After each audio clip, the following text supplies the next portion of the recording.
우리는 지난 편을 통해 어떻게 하나님이 우리 믿는 자들을 단련시키시는지에 대해 살펴보았습니다. 하나님은 우리가 하나님을 믿게 되면 가장 먼저 우리 안에 들어있던 세상적인 것, 세속적인 것, 육체적인 소욕들을 내려놓고 이 안을 하나님에 대한 믿음으로 채우시길 원하십니다. 즉 세상에서 의지하고 붙잡고 있던 것들을 내려놓고 온전히 하나님만 믿고 의지하는 사람으로 성장할 수 있도록 우리를 단련시킬 수 있다는 것입니다.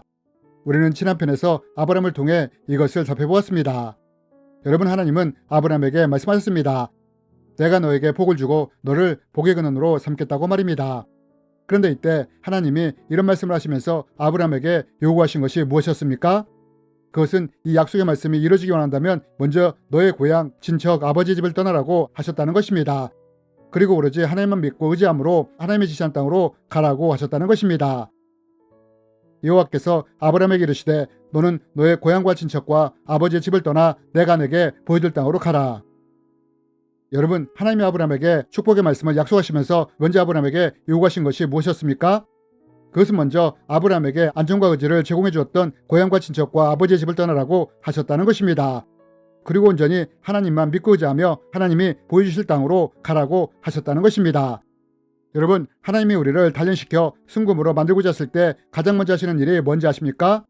그것은 아브라함을 통해서도 볼 수 있듯이 오직 하나님만 믿고 의지하는 사람으로 성장할 수 있도록 연단과 훈련을 통해 우리를 단련시킬 수 있다는 것입니다. 우리는 지난 편을 통해 이것에 대해 자세히 살펴보았습니다. 하지만 여러분, 하나님은 이렇게 우리의 믿음을 순금처럼 만들기 위해 우리를 단련하실 수 있는데 하나님은 또 어떤 다른 방법을 통해서 우리의 믿음을 성장시키기 위해 단련하실 수 있을까요? 이번 시간에는 두 번째 시간으로 하나님이 우리의 믿음을 성장시키기 위해 어떤 외부적인 방법을 통해 우리를 단련시키실 수 있는지에 대해 함께 나누기 원합니다. 여러분, 아브라함은 하나님의 말씀에 순종하여 고향과 친척, 아버지의 집을 떠나 하나님이 지시하신 땅인 가나안에 오게 됩니다. 아브라함은 자신에게 안정감을 주고 의지했던 것들을 기꺼이 내려놓고 하나님만 의지하여 가나안 땅에 온 것입니다. 그러나 여러분, 이렇게 아브라함이 가나안 땅에 오게 되었는데 이때 이 가나안 땅에서 아브라함이 무엇을 경험하게 되는지 아십니까? 그것은 하나님이 약속하셨던 축복을 경험한 것이 아니라 오히려 고난과 어려움을 만나게 되었다는 것입니다. 여러분, 혹시 당시 아브라함이 생계를 위해서 무슨 일을 한지 아십니까? 양과 같은 가축을 치는 목축업을 했다는 것입니다. 그런데 이 목축업이 잘 되려면 꼭 필요한 것이 무엇입니까? 그것은 양과 같은 가축이 충분히 먹을 수 있는 물과풀이 반드시 필요하다는 것입니다. 하지만 문제는 아브라함이 가나안 땅에 도착했을 때 무엇을 만나게 되었느냐? 물과풀을 풍부하게 만들어주는 비가 아니라 물과풀을 말라 죽게 만드는 기근을 만났다는 것입니다. 그리고 하나님은 이것을 허락하셨다는 것입니다. 여러분, 아모스서에 보면 하나님이 기근을 주관할 수 있다고 분명하게 말하고 있지 않습니까? 주 여호와의 말씀이니라. 보라, 날이 이를지라 내가 기근을 땅에 보내리니. 여러분, 아브라함은 오직 하나님만 의지하며 하나님이 지시하신 가나안 땅까지 왔습니다. 그렇지만 아브라함이 이 땅에서 만난 것은 축복이 아니라 기근이었다는 것입니다. 그렇다면 여러분, 우리는 이것을 어떻게 보아야 할까요? 여러분, 만약 우리의 믿음이 자라기 시작한다면 하나님은 이런 우리의 믿음이 어떤 상황이나 환경에서도 흔들리지 않는 순금과 같은 믿음으로 성장하길 원하십니다. 그리고 이때 하나님은 이것을 위해 외부적인 방법을 통해 우리를 단련하실 수 있다는 것입니다. 그리고 이러한 것을 통해 우리의 믿음이 순금과 같이 될 수 있도록 재련을 할 수 있다는 것입니다. 그럼 하나님은 과연 이럴 때 어떠한 방법을 사용하여 우리를 단련하실 수 있느냐? 여러분, 아브라함은 하나님의 약속의 축복의 말씀을 믿고 의지하며 가나안 땅에 왔습니다. 그런데 아브라함이 축복인 비가 아니라 고난인 기근을 만나게 되었을 때 이때 어떻게 반응을 했습니까?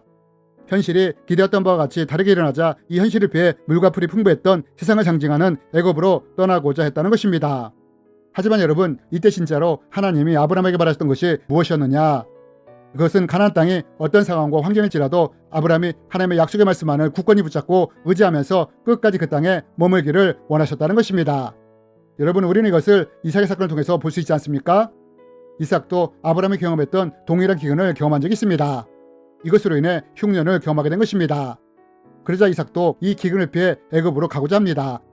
그러나 이때 하나님이 이런 이삭을 향해 뭐라고 말씀하십니까? 애굽으로 가지 말고 내가 지시한 땅에 머물라고 하시지 않습니까? 여러분, 하나님이 아브라함에게 기근이라는 어려운 환경을 허락하시면서 그에게 바라셨던 것이 무엇이었느냐? 그것은 어떤 상황과 환경에서도 가나안 땅이 하나님이 주신 약속의 땅이기에 약속의 말씀을 붙잡고 끝까지 인내하며 그 땅에 머물기를 원하셨다는 것입니다. 그런데 아브라함은 이런 상황에서 기근을 만나자 약속의 땅이었던 가나안 땅을 떠나 애굽 땅으로 간 것입니다. 그러나 이럼에도 불구하고 우리가 아브라함의 위대성을 어디에서 볼 수 있느냐? 아브라함은 기근을 피해 애굽으로 가게 됩니다. 하지만 아브라함은 애굽에서 더 큰 고난을 겪게 됩니다. 아내인 사라를 애굽 왕인 바로에게 뺏기게 된 것입니다. 그러나 이때 하나님이 이 일에 대해 어떻게 개입을 하셨느냐? 바로 왕에게서 다시 사라를 찾아 아브라함에게 돌려주셨다는 것입니다. 그리고 이때 아브라함은 자신이 의지할 것이 고향이나 친척, 아버지의 집이나 애굽이 아니라 하나님이라는 것을 다시금 깨닫게 되었고, 비록 가나안 땅에 아직 기근이 끝나지 않았지만 하나님을 의지하여 다시 가나안 땅을 향해 나갔다는 것입니다. 여러분, 하나님이 우리의 믿음을 성장시키기 위해서 단련하실 때 첫 번째 사용하는 방법이 무엇인지 아십니까?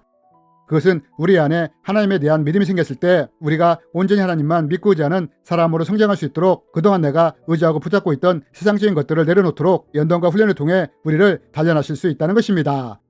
여러분, 하나님은 아브라함에게도 안정과 의지를 제공해 주었던 고향과 친척, 아버지의 집을 떠나라 하심으로 오직 하나님만 믿고 의지하는 사람이 될 수 있도록 연단하시지 않았습니까? 이렇게 하나님은 우리가 의지하고 붙잡고 있던 세상적인 것을 내려놓게 하는 연단과 단련을 통해 우리의 믿음을 성장시키실 수 있다는 것입니다. 또 하나님은 우리의 믿음이 어떤 상황과 환경에서도 흔들리지 않는 견고한 순금과 같은 믿음으로 세우시기 위해 외부적인 방법을 통해서도 우리를 단련하실 수 있다는 것입니다. 우리는 또한 이것을 아브라함을 통해 볼 수 있지 않습니까? 하나님은 아브라함이 어떤 상황과 환경에서도 흔들리지 않는 믿음을 가질 수 있도록 기근을 통해 아브라함을 단련해 가시지 않습니까?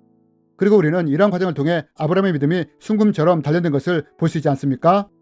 이렇듯 하나님은 우리의 믿음이 어떤 상황과 환경에서도 흔들리지 않는 믿음으로 성장할 수 있도록 외부적인 연단의 도구를 통해 우리를 단련할 수 있다는 것입니다. 그리고 우리는 이러한 과정을 통해 순금처럼 빚어지는 것입니다.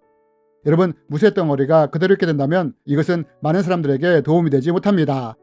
하지만 만약 대장장이가 이 무쇠 덩어리를 두들기며 당금질을 해서 홈이나 칼, 무쇠 속과 같은 것을 만들게 된다면 어떻게 될까요? 이렇게 된다면 이로 인해 대장장이에게도 도움이 될 뿐 아니라 이것을 사용하는 사람들에게도 큰 도움을 줄 수 있게 된다는 것입니다. 마찬가지로 우리도 이렇게 하나님을 통해 단련이 될 때 하나님뿐만 아니라 이웃에게도 도움이 될 수 있는 그런 사람으로 빚어질 수 있게 된다는 것입니다. 그렇다면 여러분, 우리는 지금 어디까지 연단이 되고 훈련됨으로 단련이 되었습니까? 여러분, 우리가 이러한 단련의 과정을 거쳐 순금처럼 되어나옴으로 하나님과 사람들에게 귀히 쓰임을 받을 수 있는 우리들이 되었으면 좋겠습니다. 주님의 이름으로 여러분을 축복합니다.